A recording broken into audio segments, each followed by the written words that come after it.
1945. As Allied forces obliterate German cities, Nazi Party functionaries scramble for cover, carrying with them far more than their own worldly goods.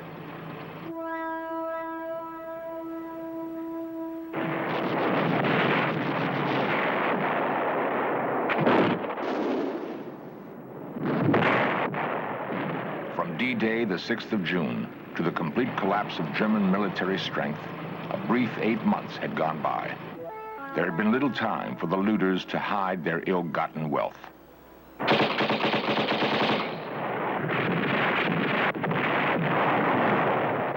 By war's end, hundreds of millions of dollars in jewels, gold, and artworks were being stuffed into strong boxes to be hidden in the most unlikely places.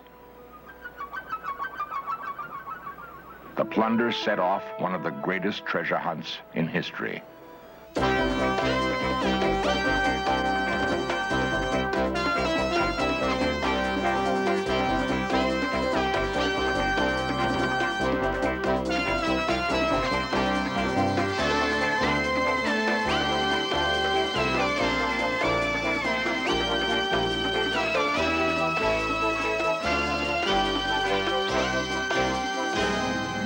Some of the treasures were buried in an Austrian salt mine during World War II. Some were recovered. Many remain unfound to this day.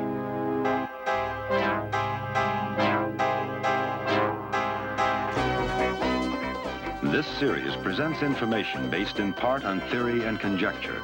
The producer's purpose is to suggest some possible explanations, but not necessarily the only ones, to the mysteries we will examine.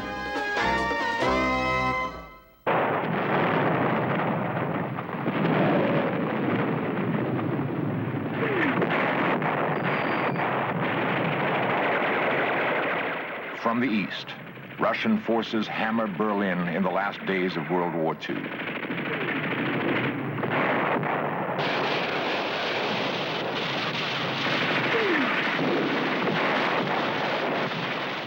In the spring of 1945, Adolf Hitler ordered the German army to defend Berlin to the death of the last man.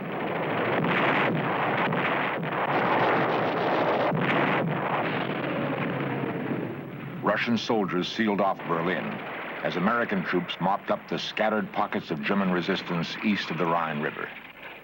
In the closing days of the war, every foot of land was paid for with a life.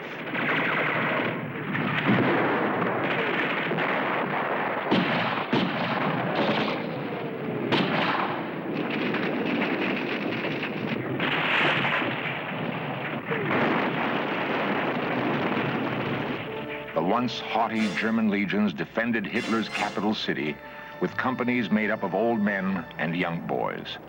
Russian infantrymen poured into the marble halls of the capital and sounded the death knell of the so-called 1,000-year Reich.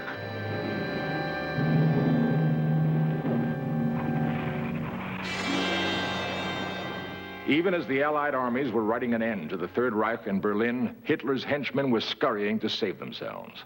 Men like Martin Bormann, the architects of Nazi power for a dozen years, weren't about to surrender or commit suicide as their leader had done. They had access to the plunder of Europe, gold bullion worth hundreds of millions of dollars, and priceless works of painting and sculpture. They snatched what they could and ran for their lives, some to be caught later, others never to be seen again. Their disappearance touched off the greatest manhunt in history and the greatest search for treasure.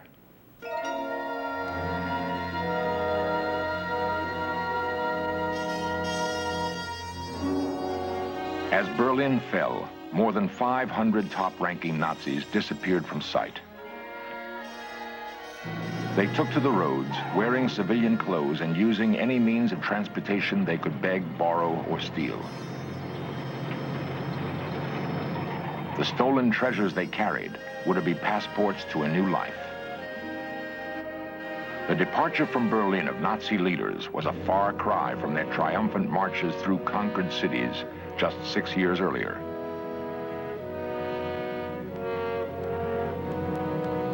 On a spring day in 1940, the streets of Paris played host to a strange caravan. Riding in an open staff car, selected officers accompanied Adolf Hitler on a tour of the City of Light. In less than 8 hours, Adolf Hitler would leave Paris, never to return. Himself a frustrated artist, he would order his troops to confiscate the great art treasures of private and public collections and bring them back to the Third Reich.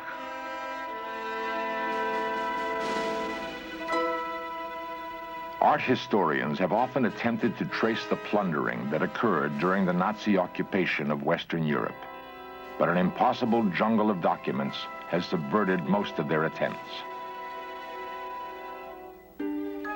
Like children playing with newfound toys, Hitler and Göring examined each new collection that was brought to Germany.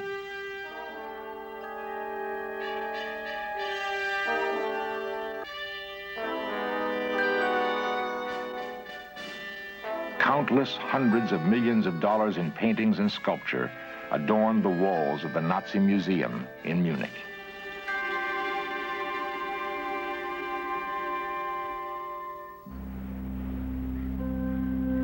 Still other great treasures were hidden in a 15th century castle called Neuschwanstein. The castle was the creation of Ludwig II, the Mad King of Bavaria.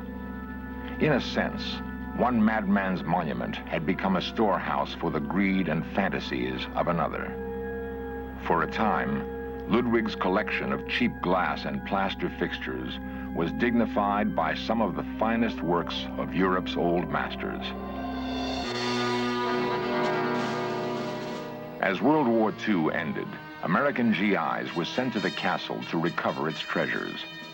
What they found were the works of incomparable artists haphazardly grouped with paintings of little or no merit.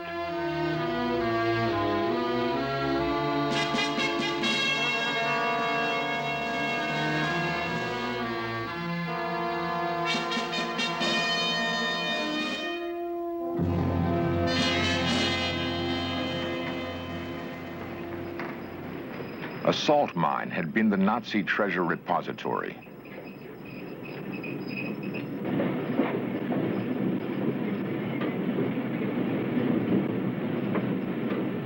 In the perfectly controlled humidifier, an elaborate vault had been created in which the paintings could be safely housed. To this day, the salt mine remains. It is possible to enter each of the wood-clad rooms and conjure up images of rack upon rack filled with priceless art.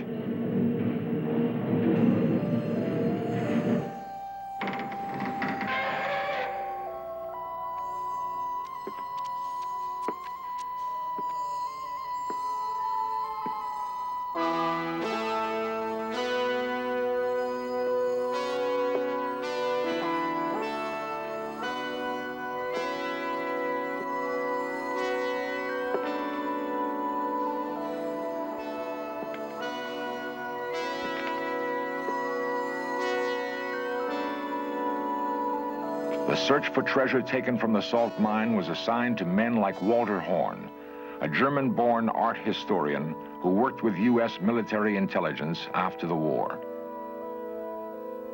I was assigned to an intelligence unit which was in charge of the recovery of treasures, art treasures that had been displaced or stolen. There were two very interesting cases. One of them was the recovery of the crown jewels of the Holy Roman Empire, 5 of the most important pieces of which had disappeared. The other one, psychologically perhaps more interesting because the key figure in that story was a woman, was the disappearance of $2 million worth of gold coins from the salt mines of Altaussee. The only thing that was known about them was that they were last in the hands of an SS major called von Hummel, who was the right-hand man of Martin Bormann, who was the right-hand man of Adolf Hitler. The problem was to find a man who had disappeared 6 months earlier. Disappeared from a Berlin under fire. Martin Bormann left the bunker where Hitler was to die and made a frantic race for freedom.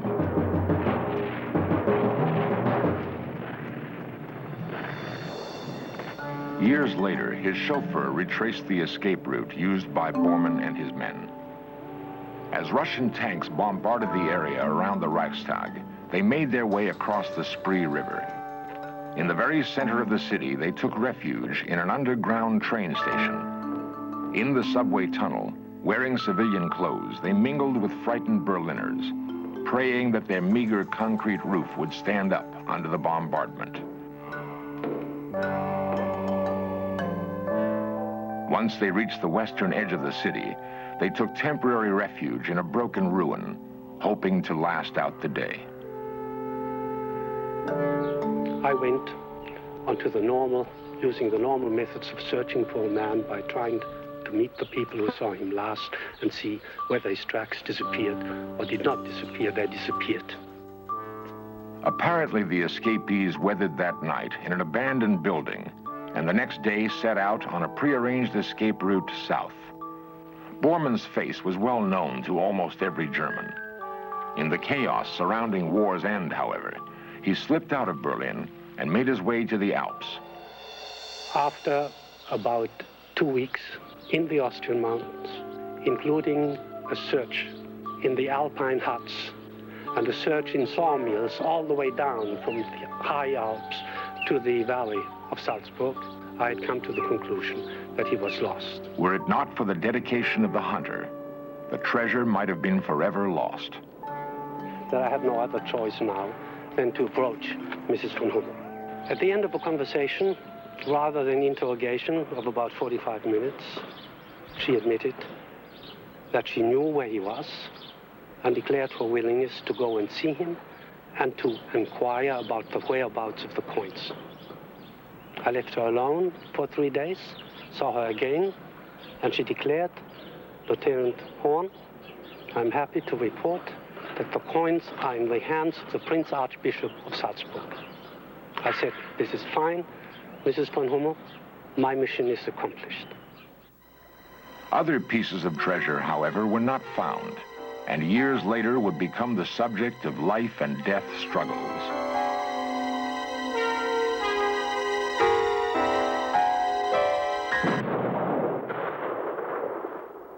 Trainloads of priceless treasure rolled across the German countryside.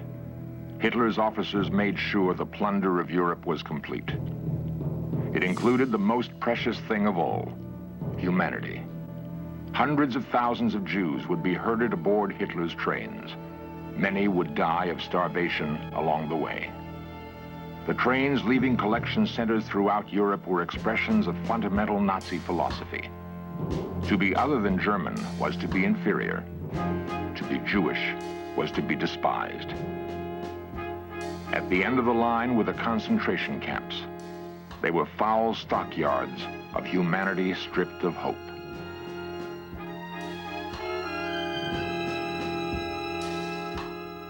With the Jews, Hitler found the scapegoat he needed to explain Germany's failures between the wars. The Nazis were stealing lives now, and they weren't above making a profit at it. Grisly crimes were committed by the Nazis in their dozen-year reign of terror in Europe. Worst of these were the assaults on human dignity, typified by the robbing of gold from the mouths of murdered Jews. Another atrocity was the collection of huge sums in gold and diamonds from concentration camp inmates who thought they could buy back their lives. They couldn't, but they made their killers rich trying. The horror of it struck home when the Allies took over the camps. They entered as liberators, but there were no cheering crowds. They beheld instead a tragic spectacle. Combat hadn't prepared them for this. The ovens, Hitler's final solution.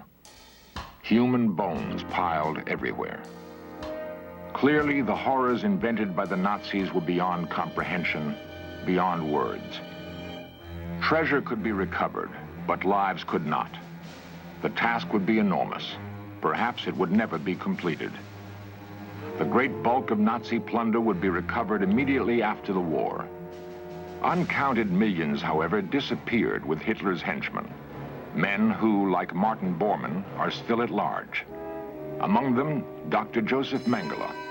He conducted unspeakable research on the inmates of concentration camps. Inmates would have sooner faced the ovens than Mengele's knife. At Nuremberg, the Allies tried top Nazi leaders captured at war's end. But the colonels and majors of the Third Reich carried their treasures with them into peacetime Europe. Austria's Lake Toplice, gold bars and hundreds of thousands of counterfeit English pounds were recovered from the lake in 1957. What better place for hiding treasure quickly than a deep alpine lake? How much remains to be discovered? 2 men have disappeared trying to answer that question.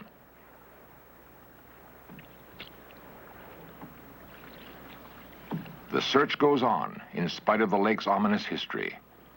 The Austrian government tries to discourage treasure hunters, but the lure of Nazi gold is powerful. 2 volunteer firemen from a nearby city have dreamed of the riches that may lie beneath the lake. The dream brings them to Toplice again and again. Perhaps this will be the day. The quest is exhilarating, but not without danger. Vigilance is important.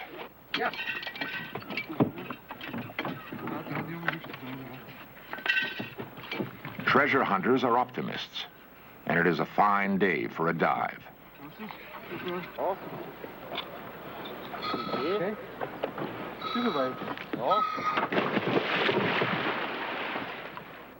Optimists, yes.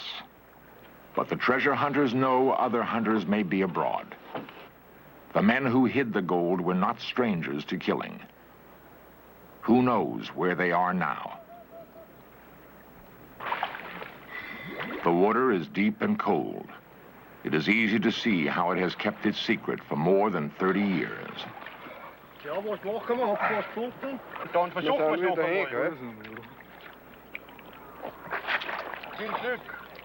The divers are spurred by the knowledge that the quest paid off once.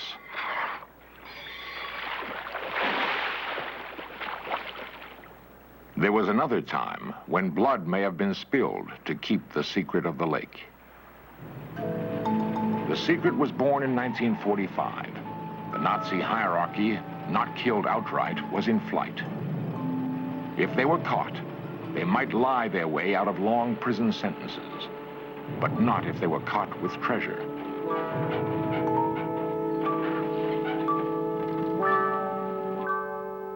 Fortunes must have been hidden in haste.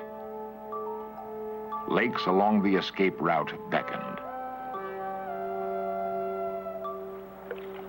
Almost 20 years later, some of the treasure has already been found. Perhaps someone was there to make sure no more would be. Did the divers find something? Something that cost them their lives? We only know that they vanished. Some think the underground Nazi movement called Odessa was involved.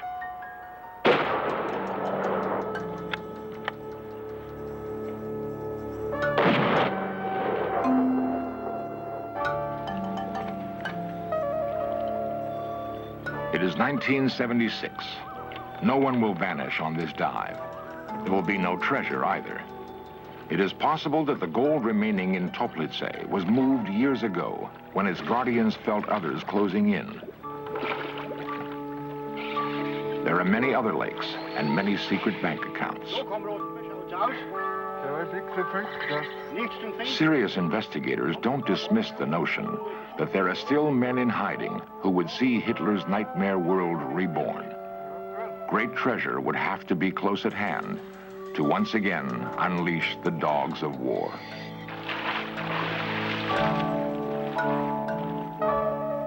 That prospect alone may be enough to drive men to continue the search for Nazi plunder.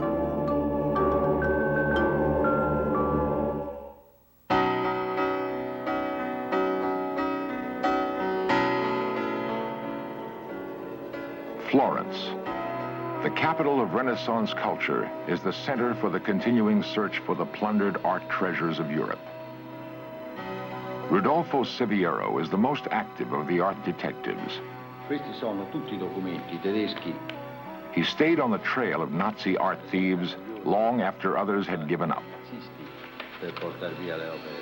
Severo has searched thousands of German documents for clues. With them, he has recovered dozens of stolen masterpieces. Manifests, bills of lading, army memos, reminders of past outrages.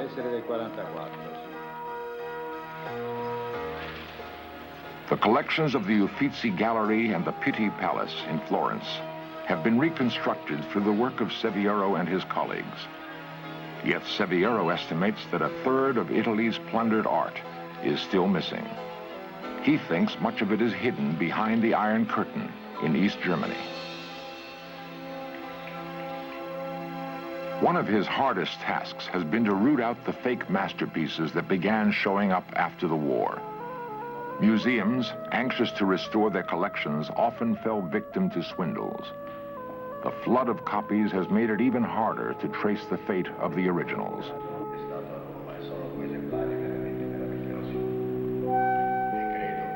Severo remains dedicated to restoring his nation's art heritage, no matter how difficult the task.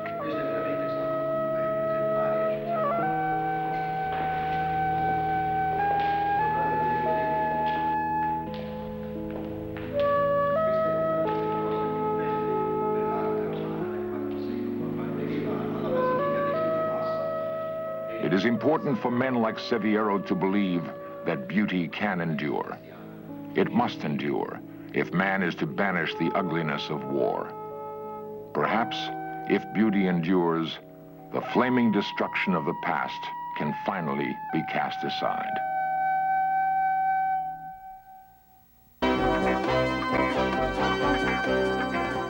Lost civilizations, extraterrestrials, myths and monsters, missing persons, magic and witchcraft, unexplained phenomena. In Search of Cameras are traveling the world, seeking out these great mysteries. This program was the result of the work of scientists, researchers, and a group of highly skilled technicians.